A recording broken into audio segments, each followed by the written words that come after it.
Bonjour, je m'appelle Yana Martinez Laurentino. J'étudie à l'Université ouverte pour les adultes.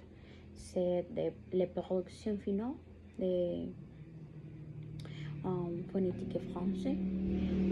L'idée générale est dans ce travail, nous allons parler de la phonétique de français et des techniques pour mieux prononcer certains sons comme le U, mouette,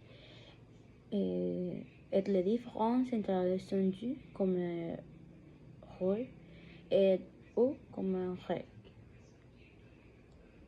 Muscles, phonétique, articulation, bougies, consonnes, procédé, transcription phonétique, correction et mot, son du, son on.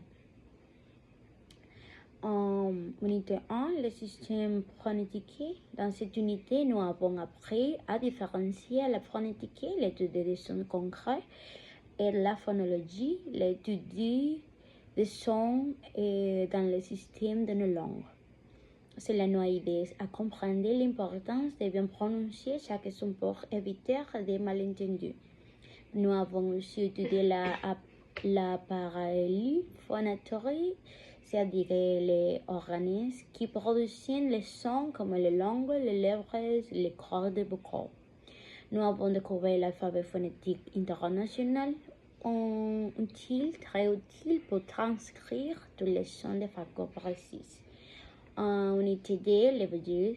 Dans l'unité, nous avons étudié les voyelles orales comme un, I, et les voyelles nasales comme un, E. Nous avons appris à les classifier selon les positions de la bouche, la variété de la bouche, si elle est passée, le nez et non.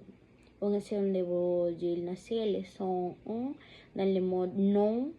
Pour bien les prononcer, il faudrait passer le nez par le nez. Non. Unité 3, les semi-voyelles, semi-consonnes. Dans cette unité, nous avons trois sons importants, comme dans FU, comme dans 8 ou comme dans 8. Ces sont appelés semi-voyelles ou semi-consonnes parce qu'ils sont entre les deux, ils ne formés par une syllabe mais ils accompagnent une voyelle. Nous avons aussi appris un phénomène appelé épithèse qui consiste à ajouter un son dans un autre pour faciliter la prononciation. Unité 4, les consonnes. Nous avons étudié les consonnes orales comme et les consonnes nasales comme On a appris à les classifier selon les périodes d'articulation, oui, c'est pour dire les sons, les mots d'articulation, puis comment les produire les sons. Nous avons aussi découvert les consonnes doubles ou diminuées, comme dans un bel moment où il faut insister un peu plus sur les sons. Unité 5. Le procédé est tout ce qui donne le rythme, la mélodie et l'harmonie à la parole. Elle comprend l'intonation, la musique de la phrase, la situation entre l'accent sur la certaine syllabe, le rythme, la vitesse, la leçon, les mots ensemble, les changements, l'enseigner naturellement les sons. Un bon usage de la procédure permet mieux comprendre le mieux se faire comprendre.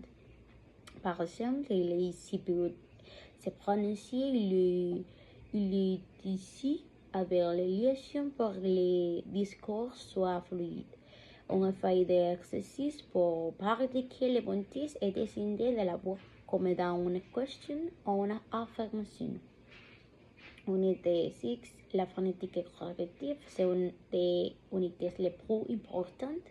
On y a appris plusieurs méthodes pour corriger la prononciation, par exemple les méthodes articulatoires. On apprend bien passer les lèvres, les langues, les méthodes verbodinales. On utilise les rythmes, la musique aide les groupes spoilaires à prononcer correctement. Les méthodes de opposition phonologiques ont comparé les sons pour mieux sentir la différence.